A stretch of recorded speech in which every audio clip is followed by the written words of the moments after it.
Et cette sempiternelle question, va-t-on enfin avoir un budget pour pouvoir avancer dans ce pays alors que tout se délite en ce moment? La commission mixte paritaire sur le budget est en cours, à huis clos, et les socialistes sont toujours en négociation avec François Bayrou pour trouver un accord.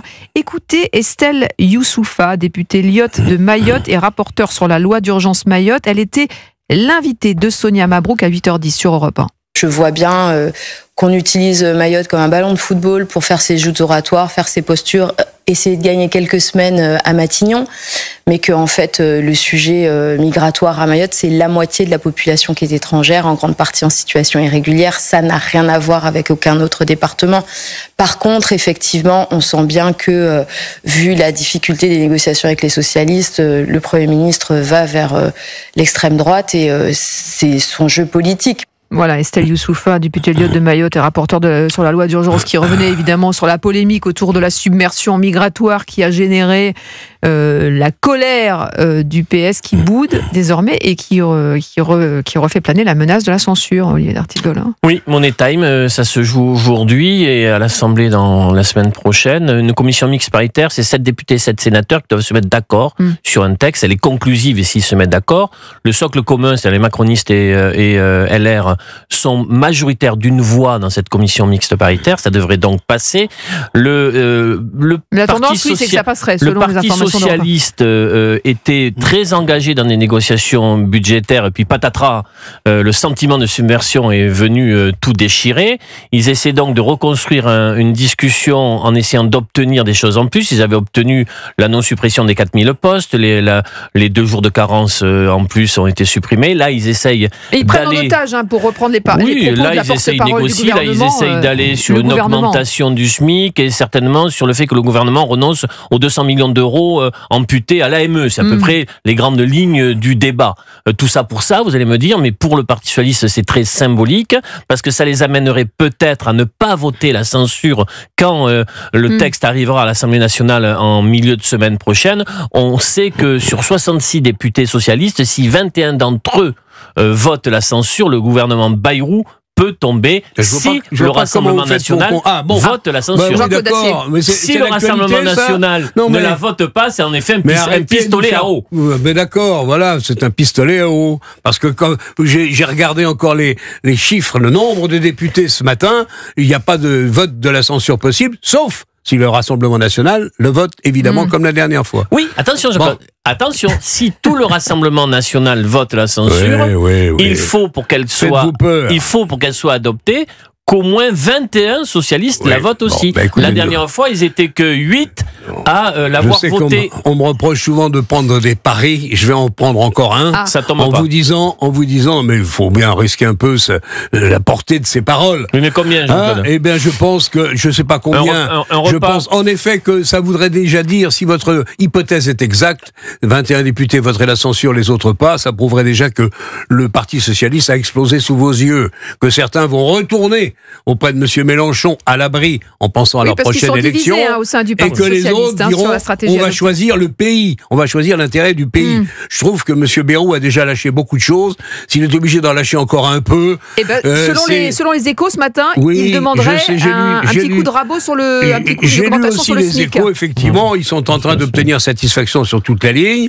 Je pense que M. Bayrou a tort, mais en même temps, on peut se mettre à sa place. De toute façon, je pense que la censure ne sera pas votée. On verra dans quel état le Parti socialiste sortira de cette triste aventure. De toute façon, ça ne veut pas dire pour autant que derrière ce vote ou non de la censure, Monsieur Bayrou pourra faire tout ce qu'il veut dans tous les domaines.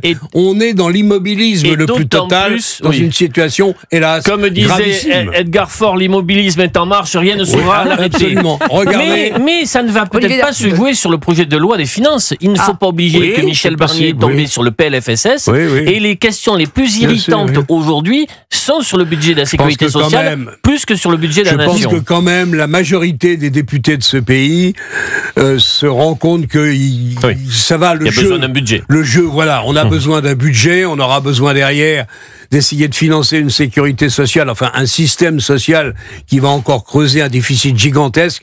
Vous voulez que je vous rappelle quelques chiffres quand même? La dépense publique va quand même progresser de 25 ou 26 milliards cette année. Oui. Tous les voyants sont au rouge. Regardez ce qu'ont dit les présidents des grandes entreprises françaises. Alors on peut considérer qu'on s'en fout, que tout ça n'a pas d'importance, mais c'est eux qui créent de la richesse avec les PME et les PMI, bien évidemment. Mais si vous voulez pas commencer à voir et à réagir sur le fait que le pays est dans une situation dramatique, eh bien en effet, laissons-nous couler tout doucement, nous verrons bien la suite. Dramatique, sauf sur une dimension. Oui, laquelle ? En 2024, record européen de versement de dividendes, 100 milliards, dont 20 milliards de rachats d'actions. C'est ça, mais vous payez pas d'impôts sur ces sommes-là? Non, vous payez pas d'impôts. C'est gratuit. Là, ça va. Mais arrêtez.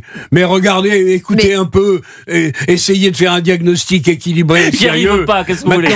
Ben non, vous n'y arrivez pas. J'y arrive pas. Ça fait des années que j'essaie. Si vous préférez la politique économique de M. Mélenchon et de ses amis, allons-y.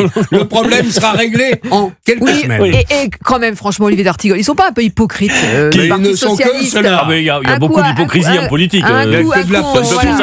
C'est de la posture. Oui, c'est à quoi ils jouent? Ils slalom, là, un coup à droite, un coup à gauche. C'est de la politique pure. Il y a ce congrès du PS, on est d'accord que c'est stratégique aussi pour Olivier Faure. Il veut garder les enjeux du congrès du PS sont plein fer dans les discussions aujourd'hui. Ça n'est que de la politique. Mon cher d'Artigol, que j'aime beaucoup. Est-ce que vous vous rendez compte qu'on est depuis 2 jours et demi, alors qu'on a une situation dramatique, situation économique absolument dramatique, qu'on est depuis 2 jours sur le concept du sentiment de quoi? Le sentiment de subversion. Vous vous rendez compte de l'insistance du débat? C'est une posture du Parti socialiste. Franchement, c'est lamentable. Oui. Et je suis d'accord. Voilà. Alors, 13h51, il y a un dernier sujet que je voulais aborder avec vous. On en a beaucoup parlé hier. La charge de Bernard Arnault, le grand patron donc de LVMH, c'est la même chose, contre le projet de surtaxe sur les grandes entreprises. Eh bien, c'est au tour de Patrick Martin, le patron du MEDEF, de monter au créneau. Écoutez, c'était sur RTL ce matin. Je sens la colère monter. L'incompréhension tourne à la colère. Ce ne sont pas des humeurs. Ça se traduit dans des comportements d'achat, d'investissement, d'embauche ou de débauche. Les conséquences, c'est que ceux qui peuvent partir partent. Et ils ont raison. Il y a une rationalité économique. Nous, on est là, les entrepreneurs, pour faire de la croissance, pour investir, pour innover, pour embaucher. Quand vous avez un pays qui a de la croissance, qui a des conditions attractives en termes de prix de l'énergie, en termes de fiscalité, qu'est-ce que vous voulez, vous y allez, c'est normal. Patrick Martin, président du MEDEF, le bon sens près de chez vous. Mardi, donc hier, Bernard Arnault critiquait les choix du gouvernement et l'accusait de pousser à la délocalisation. Voilà ce qu'il disait. Oui, je me souviens d'un prise de position du patron de Michelin. Il y avait eu aussi celui d'EDF, Total. Tout le monde, en gros. Bon, il faut regarder de près. Sur la question des normes, je veux bien dire que là, la situation devient très difficile pour eux. Sur la question de la fiscalité, il ne faut pas oublier qu'il y a eu, depuis 2017, une politique pro-entreprise. De mémoire, l'impôt sur les sociétés est tombé de 33 à 25%. Et là, il est remonté à 40% pour les grandes entreprises. 40%. Ça ne m'a pas échappé sur une manière, donc sur une décision temporaire. Une opération qui rapporterait à peu près 8 milliards d'euros à l'État. Voilà, j'ai vu ça. La question est de savoir si, dans des temps très difficiles, les plus grandes entreprises peuvent faire un effort ou pas, puisqu'on en demande aussi à d'autres des efforts. Un certain nombre d'ailleurs de patrons disent on est prêt à en discuter, mais encore faut-il que ça puisse se passer correctement. Je donne juste un point de taquet. Le vous voulez le modèle trumpiste? Trumpiste, c'est ça. Un impôt sur les sociétés à 15% et la guerre commerciale avec les droits de douane. Vous voulez ça, Jean-Claude Dacier? Ça nous annonce des temps difficiles si véritablement il fait ce qu'il dit. Mais honnêtement, c'est pas la peine d'aller chercher Trump et sa politique. C'est pas ça qui m'intéresse. Même si je regarde. Il est probable que Trump néanmoins, je regarde la situation. Et fait du pied à Bernard Arnault lors de son investiture. C'est possible, mais enfin, parce que ça est sorti. Alors, il trouve qu'il y avait le. Ça a été le Français le plus exposé, le plus en vue sur l'investiture. Attendons un peu que ce bon Dieu de budget soit, souhaitons-le, élu, enfin construit, et qu'on sache ce qu'il y a dedans. J'espère qu'il y aura quelques économies, j'en suis même pas sûr. Qu'il y ait des impôts nouveaux, c'est garanti. En dépit des discours qu'on a entendus depuis une semaine, ça va être très difficile. Il y aura quand même probablement quelques impôts nouveaux. Ok, pour la énième fois, on va taxer les Français qui sont déjà les plus taxés d'Europe, voire du monde. C'est pas grave. comme vous le dites, donc, cher ami. Pourquoi pas les très grandes entreprises mais bien sûr, comme vous le dites, cher ami, faisons encore un effort. Mais il y en a assez. Un petit effort, d'autres pourraient pas faire aussi l'effort de comprendre ce qui arrive à l'économie mondiale et ce qui arrive à l'économie française. Quelles sont les économies que nous allons faire dans ce budget? Quels sont les impôts nouveaux? Est-ce que l'élection de Trump est une bonne chose pour l'économie mondiale?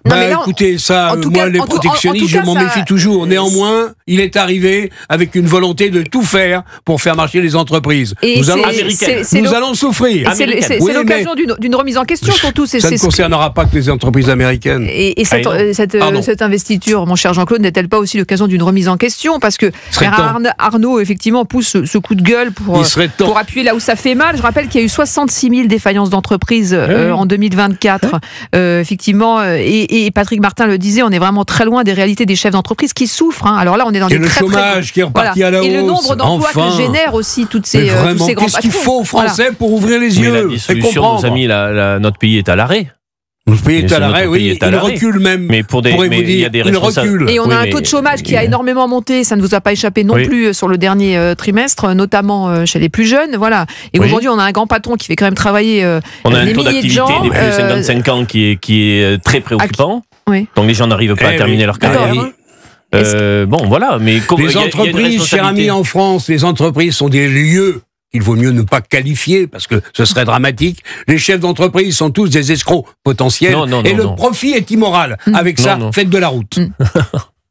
Parce que vous trouvez ça normal, 40% qu'on taxe comme ça les super patrons? Je pense que les grandes entreprises, au regard des dividendes distribués qui sont un record, jamais ça n'était allé aussi loin. Je pense qu'il y a un point entre pays, entre répartition de richesse, entre capital et travail, je l'ai souvent dit ici, et je pense que les grandes entreprises pourraient faire dans ce contexte très particulier un effort de manière temporaire. Dans le même temps, on nous dit qu'il y a des agences d'État qui vont pas être supprimées, qu'il y a des je suis d'accord.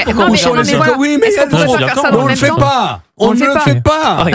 Vous me faites mal à une oreille. Mais non, mais je vais vous dire, il vous reste encore un petit quelque chose de vos attachements idéologiques passés. Je le regrette profondément. C'est ma vie. Est-ce qu'on se trompe pas de combat, en fait? C'est ça ma question. Complètement. Voilà. Mais est-ce qu'il y a une voie médiane entre ce que veut faire Trump et notre échec aujourd'hui? Je le crois qu'il y a une voie médiane. Le centrocentrisme, la voie médiane, un peu tout le monde. Tout le monde est invité à faire un effort. C'est mon côté béarnais. Mais pourquoi taper sur les plus riches, voilà, encore une fois? Non, mais parce que c'est immoral. J'insiste parce que parce que c'est eux qui ont le plus d'argent. Peut-être les 500 fortunes de France ont doublé leur patrimoine sur les 2 dernières années. Là où les 10 dernières années. Multiplié par 2 sur les 10 dernières années. Mais bien sûr. Et quand il dit, ils n'ont pas payé d'impôts du tout. Et juste le fait que Bernard Arnault, dont la parole est rare quand même, et surtout c'est rare qu'il tape comme ça du poing sur la table, il dit ça pousse à la délocalisation. Oui, j'espère que vous allez s'installer ailleurs. Il n'a pas dit qu'il allait le faire. Vous avez vu ce qu'il a dit aussi, cette phrase a peu été reprise concernant les droits de douane, il n'a pas voulu répondre, il a dit je m'occupe discrètement de cette question-là. Donc peut-être qu'il sera un bon partenaire pour défendre les intérêts français. Laissera ses entreprises. Mais Michelin gagne de l'argent et en perd en France. Franchement. On va faire un after, les amis. Restez ensemble. Bien sûr, on produit pas de voiture. On fait un after après. Il y a Christophe Ondelat juste derrière, donc qui nous attend. Mais sinon, on continue à en parler. Et évidemment, on vous remercie évidemment, chers auditeurs d'Europe 1. On se retrouve demain. Et n'oubliez pas Pierre de Villeneuve pour vous informer ce soir à 19h. Et aussi Cyril Hanouna de 16h à 18h pourront marcher sur la tête. Vous pourrez bien sûr réagir, chers auditeurs d'Europe 1, avec Cyril Hanouna entre 16h et 18h au 01 80 20 39 21. La suite de votre après-midi, c'est avec Christophe Ondelat dans un instant. À tout de suite sur Europe 1.